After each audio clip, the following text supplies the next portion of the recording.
Shalom keluarga BPCC, apa kabar? Senang sekali, ini adalah minggu terakhir di bulan Juni. Doa kami untuk Anda semua supaya Anda tetap sehat, tetap kuat dalam perlindungan kasih Tuhan yang sempurna. Pada hari ini kita akan segera memulai ibadah kita. Apakah Anda bersemangat? Sebelum kita memulai ibadah, mari kita berdoa bersama. Sekali lagi terima kasih Bapak untuk hari ini. Terima kasih untuk penyertaan-Mu yang sempurna untuk kami di minggu terakhir dalam bulan ini. Sungguh ajaib Engkau Tuhan, tidak pernah terbatas kasih setia-Mu. Hari ini waktu kami beribadah bersama Tuhan, biar nama-Mu yang dimuliakan walau dalam kondisi yang berbeda. Terima kasih Bapa, terima kasih untuk anugerah-Mu, kasih setia-Mu, pertolongan-Mu yang melimpah buat hidup kami. Hanya di dalam nama Yesus kami sudah berdoa dan memulangkan ucapan syukur kami bagi Bapa yang ada di surga, dan kami siap beribadah bersama. Haleluya, amin. Selamat beribadah.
tak berkesudahan, setiamu Tuhan tak pernah berubah. Kau mati disalibkan, menebus dosaku, Yesus. Dalam sengsara Kau tetap bertahan sampai Golgota. Kau berikan segalanya, Kau mati disalibkan, gantikan hidupku, Yesus. Sungguh besar kasih-Mu, Yesus, memulihkan hidupku. Sungguh ajaib kuasa-Mu, Yesus, tinggal dalam hidupku.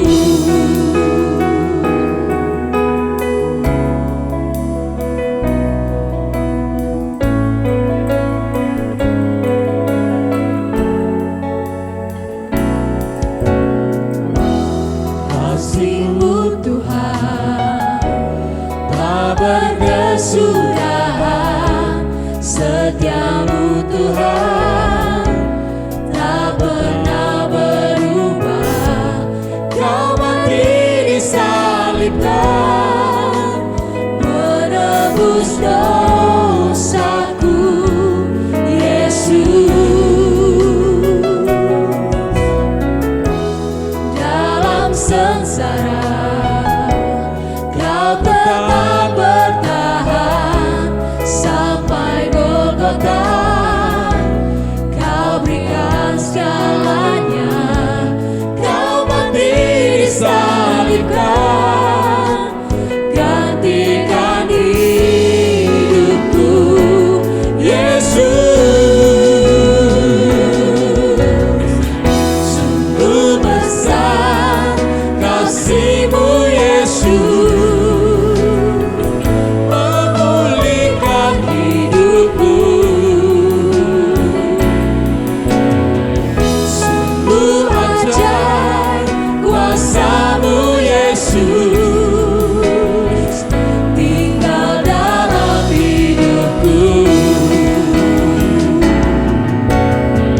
Sungguh besar kasih-Mu, Yesus, memulihkan hidupku. Sungguh ajaib kuasa-Mu, Yesus, tinggal dalam hidupku. Tinggal dalam hidupku. Tinggal dalam hidupku.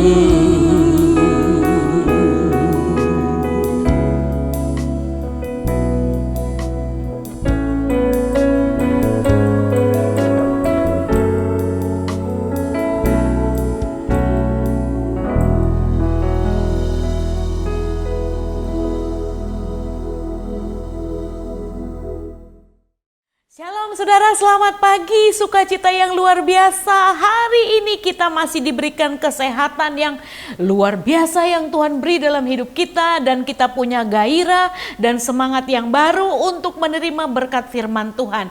Tetapi sebelum kita masuk dalam pembacaan dan dalam pemberitaan firman Tuhan, saya akan mengajak saudara yang di rumah yang sedang beribadah bersama dengan kami untuk berdoa. Bapa, kami mengucap syukur untuk hari ini. Kami berterima kasih di masa-masa seperti ini kami tetap merasakan Tuhan selalu ada.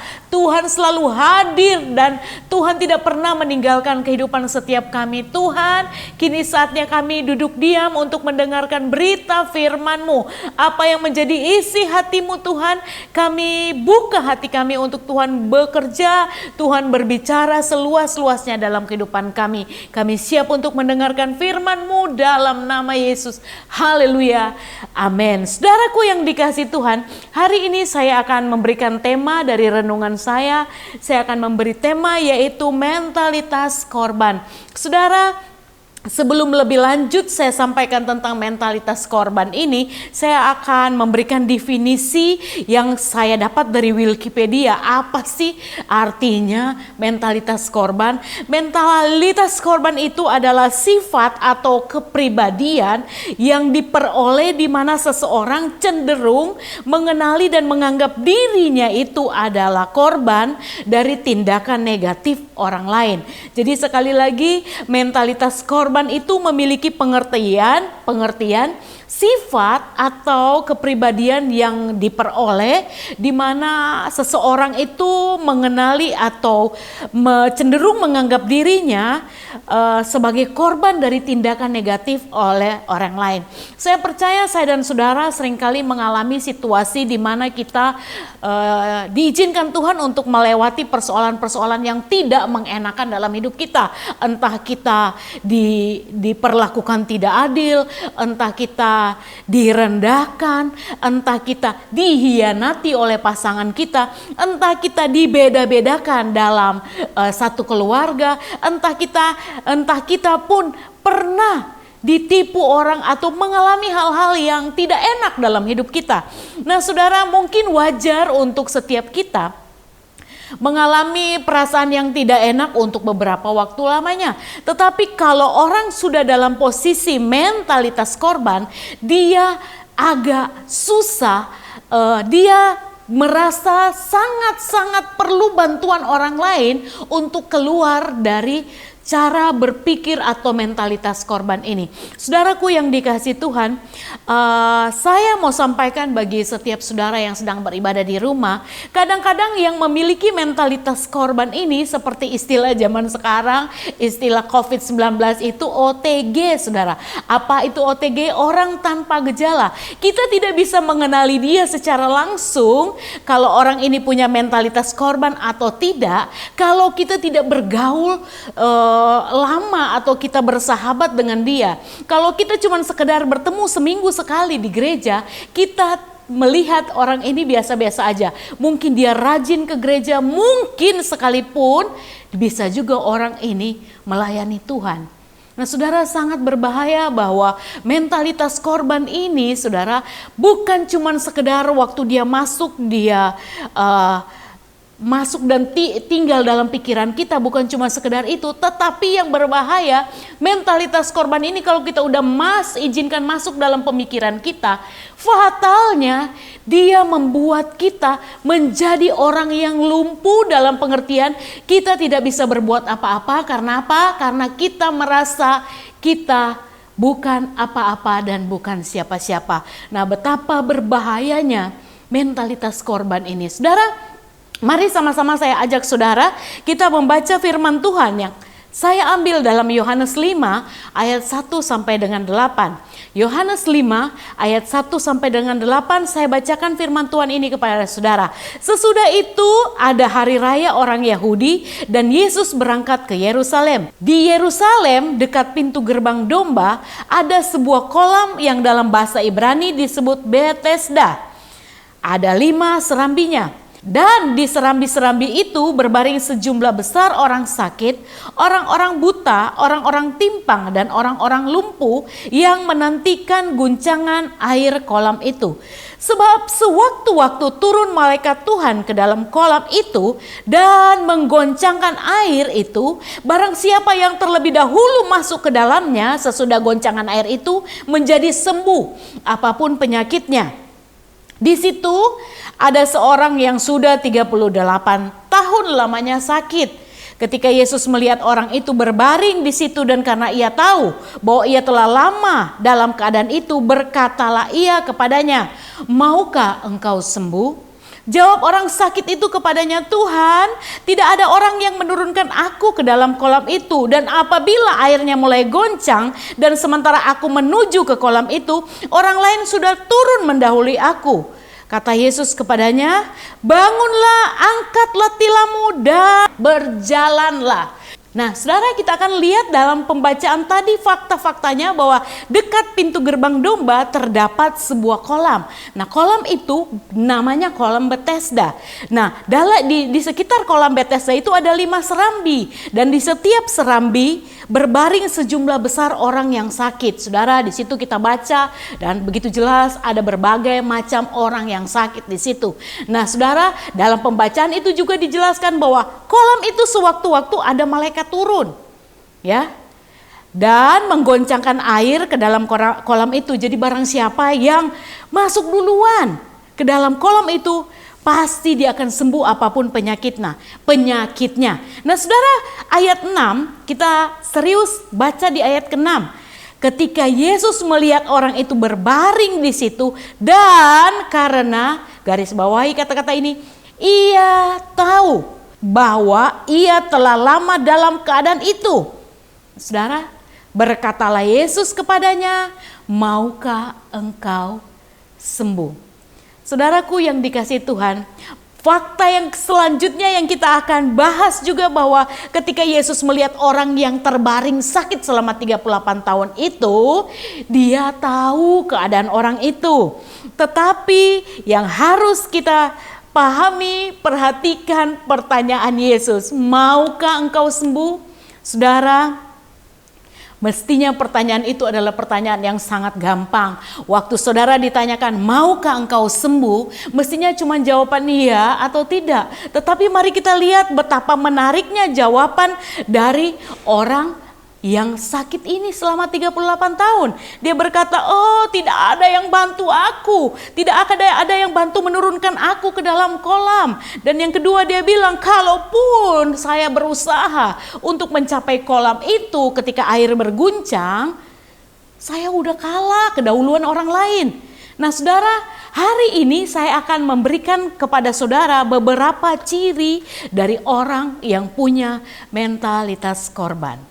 Saudara, dari pembacaan tentang orang yang sakit 38 tahun di serambi kolam Bethesda ini, kita akan mengenali beberapa ciri-ciri dari mentalitas korban ini. Dan saudara, mari saudara kita jangan lihat orang lain, tapi kita mulai koreksi diri kita sendiri. Mentalitas korban yang pertama memiliki ciri yang khas. Dia selalu mempersalahkan keadaan. Saudara, baca dah pembacaan yang kita baca tadi. Lihat waktu Yesus bertanya, "Maukah engkau sembuh?" Yang dijawab orang ini adalah bila dia berkata bahwa, "Hei, aku gak bisa. Keadaan tidak memungkinkan aku untuk bisa turun duluan ke kolam itu ketika air bergoncang." Saudara, mungkin saudara sedang berkata bahwa, "Hei, ciri ini mirip dengan ciri saya." Sebab orang yang punya mentalitas korban, dia selalu merasa bahwa kenapa sih saya harus lahir di keadaan keluarga yang miskin seperti ini? Kenapa sih saya harus bertemu dengan orang-orang yang selalu memperlakukan saya tidak baik? Padahal saya ini udah lumayan baik. Saya tidak pernah nipu orang, saya tidak pernah memperlakukan orang, saya tidak pernah membuli orang, tapi kenapa saya diperhadapkan atau berada di tengah-tengah situasi yang membuat saya seperti ini? Nah, saudara, ini ciri khas dari orang yang memiliki mentalitas korban. Dia selalu mempersalahkan keadaan. Ketika ada orang berusaha membangkitkan dia untuk memulai hidup yang baru, dia akan berpikir begini, "Aduh, keadaan sudah pandemi seperti ini.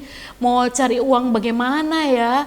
Kalau saya mau jualan makanan, banyak orang juga jual makanan. Ini keadaan. Itu ciri khas, ciri utama dari orang yang punya mentalitas korban. Saudaraku yang dikasihi Tuhan, hari ini cara yang paling mudah untuk kita mengenali adalah kita lihat diri kita sendiri. Adakah saudara semua yang sedang duduk di rumah dan sedang mengikuti ibadah live streaming hari ini mulai melihat bahwa Tuhan, akukah yang mungkin sedang berpikir mempersalahkan keadaan, kalau saudara sedang melihat diri saudara dan saudara mendapati saudara mempunyai ciri yang pertama ini, saudara ada hal yang harus saudara perhatikan. Coba saudara simak baik-baik. Bayangkan saudara, Yesus sendiri yang sudah datang. Saudara masih ingat peristiwa ketika Yesus menyembuhkan Bartimeus? Saudara, Bartimeus yang buta berteriak, "Yesus, anak Daud, kasihanilah aku." Saudaraku yang dikasih Tuhan, Bartimeus yang buta aja, dia bisa mengenali dan dia bisa tahu bahwa Yesus itu sanggup menyembuhkan. Bagaimana dengan orang yang 38 tahun sakit di serambi Bethesda ini? Di serambi kolam Bethesda ini, saudara.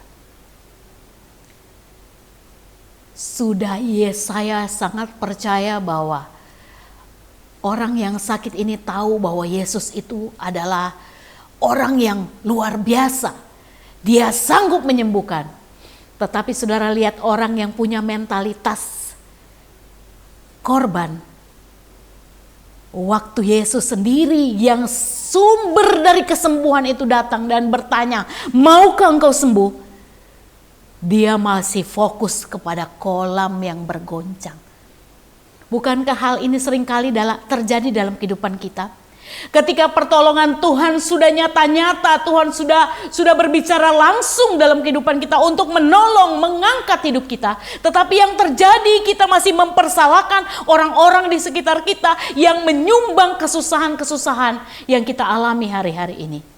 Saudaraku yang dikasih Tuhan, poin yang pertama, ciri-ciri dari orang yang punya mentalitas korban, dia selalu mempersalahkan keadaan. Sekali lagi saya mau ingatkan dalam kehidupan saudara semua yang sedang mengikuti ibadah ini, perhatikan saudara bahwa saudara tidak bisa memilih untuk lahir di keluarga mana. Saudara tidak bisa memilih untuk saudara menjadi kewarganegaraan apa. Saudara kalau bisa memilih aja, saya kepengen jadi orang Amerika. Sehingga nama saya bukan Shirley Roti, tapi jadi Shirley Blackstock mungkin ya. Blackstock saudara ya.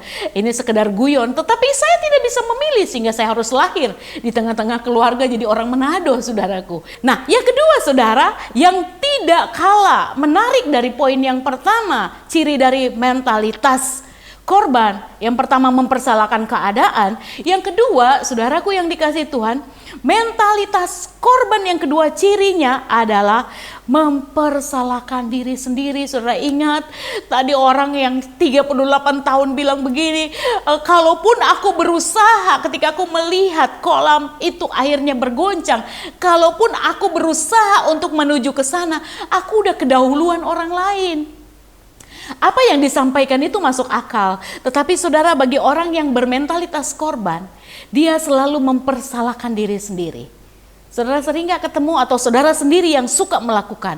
Ketika ada ketika ada teman saudara, ketika ada pendeta saudara, ketika ada sahabat saudara yang berusaha mengangkat hidup saudara, membuat saudara kembali bersemangat untuk menjalani hidup, saudara berkata begini, aku gak bisa apa-apa, aku gak punya apa-apa, aku gak ada modal untuk melakukan semua yang kalian bilang itu. Saudaraku yang dikasih Tuhan, kadang-kadang untuk memulai sesuatu yang baru dalam kehidupan saudara, yang saudara miliki modal yang paling utama itu hanya semangat. Nah saudara yang kedua yang saya mau tekankan, ciri dari mentalitas korban, selalu mempersalahkan diri sendiri. Kenapa aku harus menikah dengan orang itu? Misalnya ya, kenapa saya harus menikah dengan Vincent? Kenapa saya gak menikah aja dengan yang namanya Agus misalnya gitu. Saudara, itu perkataan dan penyesalan yang sia-sia. Semakin saudara berpikir seperti itu, saudara pasti tidak akan mengalami pemulihan apapun dalam rumah tangga saudara. Yang kedua yang saya maksudkan, ketika orang punya mentalitas korban, orang itu selalu mempersalahkan diri sendiri. Nah kekasih Tuhan, yang ketiga dan yang terakhir, orang yang punya mentalitas korban, dia selalu persalahkan orang lain.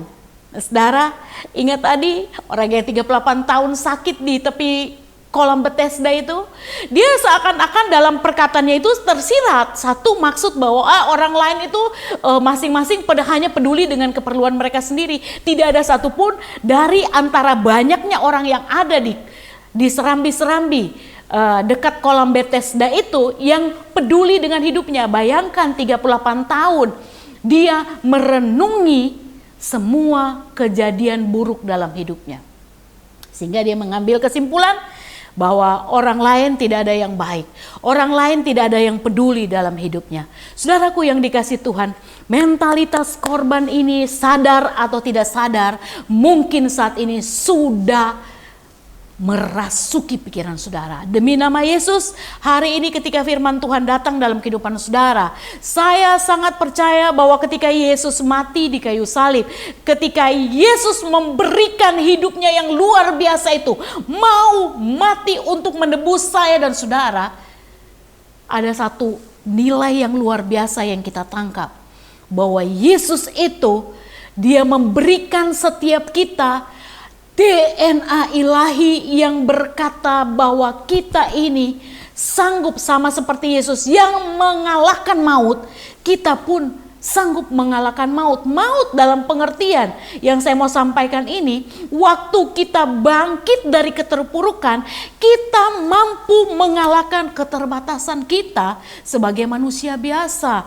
Keterbatasan kita, cara kita berpikir, cara kita bertindak, itu sanggup Tuhan ubahkan. Sebab apa? Kita ini sebenarnya lebih daripada pemenang. Ada banyak orang berpikir bahwa lebih dari pemenang itu konsepnya soal berkat. Tidak, saudara. Lebih daripada pemenang yang saya maksudkan ini, menangilah dari mentalitas yang telah merasuki saudara hari-hari ini. Mungkin udah bertahun-tahun merasuki saudara, sehingga saudara lumpuh secara saudara tidak bisa melakukan apa-apa untuk yang berguna bagi kerajaan surga. Nah, saudaraku yang dikasihi Tuhan, halo, saat-saat ini ada 3 ciri ini dalam kehidupan saudara. Mari kita mulai lihat hidup kita kembali. Mari kita mulai tata hidup kita kembali. Mari kita mulai berkata, Tuhan, aku sudah terima apa yang Tuhan sampaikan lewat hamba Tuhan pada pagi hari ini. Mari saya minta demi nama Yesus, saudara angkat tangan saudara dan saudara mau berkata, Tuhan, aku mau bertobat dari mentalitas korban. Saudara, di akhir daripada khotbah yang siang hari ini saya sampaikan, ada 2 cerita yang saya mau bagikan buat saudara, dan cerita ini saya sudah minta izin kepada sahabat saya, kepada teman saya untuk menceritakan apa yang pernah dia alami dalam hidupnya. Ada seorang jemaat yang sudah menjadi sahabat saya bertahun-tahun. Dia bukan jemaat JKI BPCC, tapi jemaat di mana saya sering pergi pelayanan di satu kota. Nah, jemaat ini dia ceritakan bahwa dia pernah mengalami yang namanya 14 tahun dia menikah. Waktu itu dia menikah, dia belum hidup kenal Tuhan Yesus. Jadi dia masih dari kepercayaannya dia yang lama, dan dia menikah dengan suaminya pada waktu itu. Dan selama 14 tahun dalam usia pernikahan, dia mengalami yang namanya kekerasan dalam rumah tangga. KDRT itu bukan cuma sekedar verbal atau KDRT perkataan, tetapi tindakan kekerasan. Dia seringkali hampir setiap hari dia mengalami pukulan-pukulan fisik dalam kehidupannya. Saudara bisa bayangkan 14 tahun menikah, dia banyak mengalami penderitaan seperti itu. Saking tidak tahannya dia mengambil keputusan untuk dia tinggalkan suaminya dan mereka bercerai. Saudara, kasih Tuhan itu luar biasa dalam kehidupannya. Sekalipun dia sudah berpisah dengan suaminya, tapi dia masih tetap menjalin hubungan baik dengan saudara-saudara suaminya. Sehingga satu ketika ada iparnya yang sakit, dan iparnya ini dari agama yang sebenarnya belum kenal Tuhan, akhirnya tergerak untuk pergi ke gereja minta didoakan. Nah, titik balik hidupnya ketika dia mengantar iparnya untuk didoakan seorang pendeta, disinilah dia mengenal pribadi Yesus. Saudara, bagi saudara yang dengar kesaksian ini, adalah wajar kalau ibu yang seorang wanita yang 14 tahun menikah dan mengalami kekerasan dalam rumah tangga ini, menjadi pribadi yang maaf ya saudara, pasti sejago-jagonya dia, apalagi dia seorang perantau, pasti kerjaannya dia cuman ya pekerjaan yang biasa-biasa saja. Tapi saudara tahu, ketika dia bertemu dengan pribadi Yesus, saya mau sampaikan bahwa firman Tuhan itu ya dan amin. Alkitab berkata bahwa disampaikan firman-Nya dan disembuhkannya. Dan waktu jemaat ini, seorang ibu yang 14 tahun menikah dan mengalami KDRT ini, mendengar firman Tuhan, bukan cuman bukan cuma sekedar iparnya yang disembuhkan, tetapi dia pun mengalami kesembuhan secara batin. Artinya dia mampu keluar dari mentalitas korban. Dia tidak mengasihani dirinya sendiri sebagai korban dari 14 tahun pernikahan yang sia-sia, yang tiap hari hanya membuat dia dipukul, dan dipukul. Tetapi dia mampu, waktu firman disampaikan dan dia terima firman itu, membuat dia bangkit dan dia mengakui bahwa benar firman Tuhan sanggup menyembuhkan hidupnya. Dan waktu dia memperkatakan firman Tuhan, dia melakukan setiap firman yang dia dengar. Saudara, hari-hari ini Tuhan bekerja luar biasa dalam kehidupannya. 2 anak hasil dari pernikahannya yang terdahulu, itu saudara menjadi anak-anak yang hebat, menjadi anak-anak yang berhasil, anak-anaknya yang tahu, tahu menjadi anak yang berbakti kepada orang tua, udah punya bisnis masing-masing. Dan yang luar biasa, saya tidak membanggakan berkat jasmani, tetapi Tuhan berbicara dalam kehidupan saya begini, kalau saudara disembuhkan mental saudara, kalau saudara disembuhkan cara berpikir saudara, kalau saudara dipulihkan kehidupan saudara, yang namanya berkat jasmani mengikuti saudara. Dan teman saya ini, sahabat saya ini, yang mestinya wanita yang teraniaya 14 tahun hidup dalam penderitaan, dia menjadi wanita yang merdeka. Dia menjadi berkat yang luar biasa di gereja lokalnya. Dan yang terlebih dari itu, Tuhan berkati dia. Gak membayangkan saudara, wanita yang bekerja serabutan, tiba-tiba Tuhan angkat, dia punya usaha sendiri yang luar biasa. Bukan cuma satu usaha, dia punya beberapa usaha. Dan itu menjadi berkat yang luar biasa. Dimanapun dia berada, dimanapun dia pergi, cuma satu yang dia sering sampaikan. Bahkan kalau saya sering lihat dia bikin Facebook, dia status di Facebook, dia selalu kata-katanya itu selalu merupakan motivasi bagi orang-orang lain. Kekasih Tuhan, ini kisah yang pertama. Kisah yang kedua, saya punya sahabat yang saya kenal baik. Betapa dia mengalami kekerasan yang dalam bentuk lain. Dia mengalami perlakuan pelecehan seksual. Dia diperkosa oleh ayah kandungnya sendiri. Saudaraku yang dikasih Tuhan, agak berat. Bukan cuma sekedar diperkosa ayah kandung, tapi dia punya anak dari hasil incest ini. Saudara, berat, sangat berat.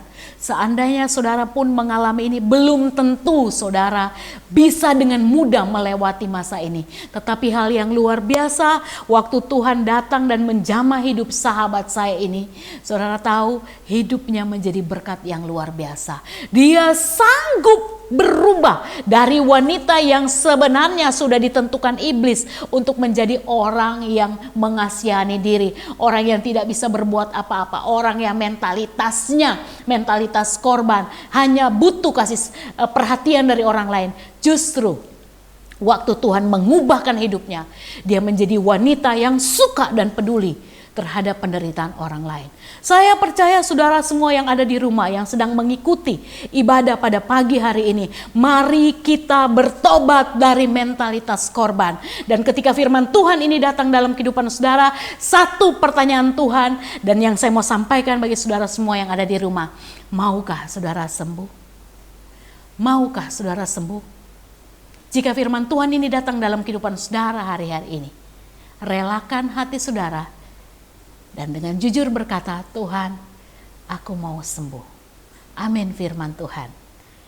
Mari kita berdoa. Bapa, terima kasih, kami mengucap syukur untuk kasih Tuhan yang luar biasa kami rasakan. Tuhan, sama seperti ayat-ayat yang kami baca tadi, bahwa Tuhan tahu keadaan setiap kami. Mari Engkau datang dalam setiap pribadi jemaat-jemaat-Mu yang dengan setia mengikuti ibadah live streaming ini. Bapak, sekiranya ada di antara kami yang masih punya mentalitas korban, Tuhan, dalam nama Yesus, biar perkataan firman-Mu berkuasa. Bukan cuma sekedar kami dengar, tetapi kami ambil tindakan. Kami mau berubah dan kami mau buang jauh-jauh perasaan mentalitas korban itu dalam kehidupan kami semua. Bapa, dalam nama Yesus kami berdoa biar setiap perkataan firman ini menguatkan setiap kami, merubah cara berpikir kami, dan membuat kami mengambil keputusan hidup yang baru bersama dengan Tuhan, dengan satu pemikiran yang pasti bahwa kami bukan pecundang, tetapi kami adalah pemenang, sebab janji firman-Mu kami lebih daripada pemenang. Terima kasih Tuhan. Kami bersyukur untuk siang hari ini. Hamba berdoa dalam nama Yesus Tuhan. Sertai, lindungi setiap jemaat Tuhan dimanapun berada Bapa. Kami tahu bahwa wabah ini sedang bergelora di tengah-tengah kota kami ini Tuhan. Tapi kami percaya bahwa pertolongan perlindungan Tuhan tetap ada dan nyata dan dialami oleh kami semua. Terima kasih Bapa. Kami mengucap syukur untuk ibadah pagi ini. Dalam nama Yesus, setiap yang mendengarkan firman Tuhan mengalami berkat yang luar biasa. Haleluya. Amin. Terima kasih. Shalom. Tuhan Yesus memberkati. Seluruh jemaat dan gembala sidang mengucapkan terima kasih untuk pelayanan Pastor Shelly Roti. Terima kasih untuk kebenaran firman Tuhan yang sangat menguatkan kami pada hari ini. Untuk Bapak Ibu dapat menemani anak-anaknya setelah ibadah ini, ada ibadah sekolah minggu online. Di link ada Jawaban TV. Jangan lupa untuk setiap teman-teman remaja pun dapat beribadah bersama dengan kami di TDG Online setiap hari Sabtu jam 7 malam di channel The Divergent Generation. Oh ya, setiap hari Kamis sekarang kita punya program baru loh, Solution Talk Show. Untuk setiap kita dapat melihat linknya karena banyak sekali narasumber-narasumber yang luar biasa dengan cita-cita yang sangat menginspirasi. Demikianlah pengumuman untuk minggu ini. Tuhan Yesus memberkati. Tiba saatnya kita akan memberikan persembahan untuk minggu ini. Bapak Ibu Saudara-saudari dapat memberikan persembahan Anda di nomor account di bawah ini. Terima kasih telah beribadah bersama dengan kami. Tetap sehat, tetap kuat, tetap dalam perlindungan tangan kasih Tuhan. Sampai jumpa di ibadah minggu depan. Tuhan Yesus memberkati.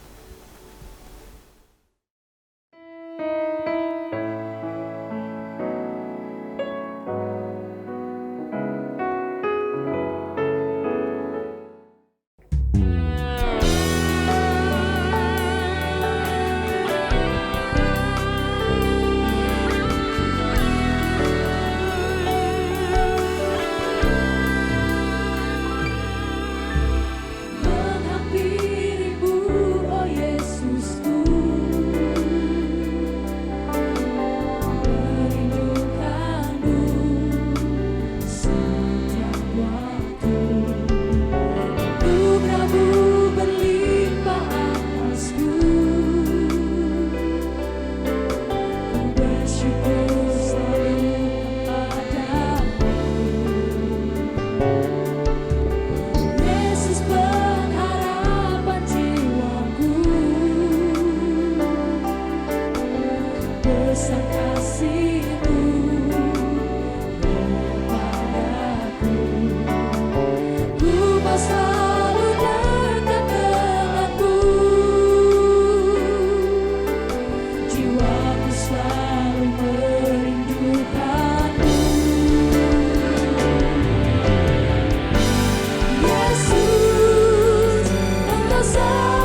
Demikianlah ibadah online pada hari ini, dan sebelum kita selesai dengan ibadah kita, mari kita akan tutup dengan doa berkat. Mari kita berdoa.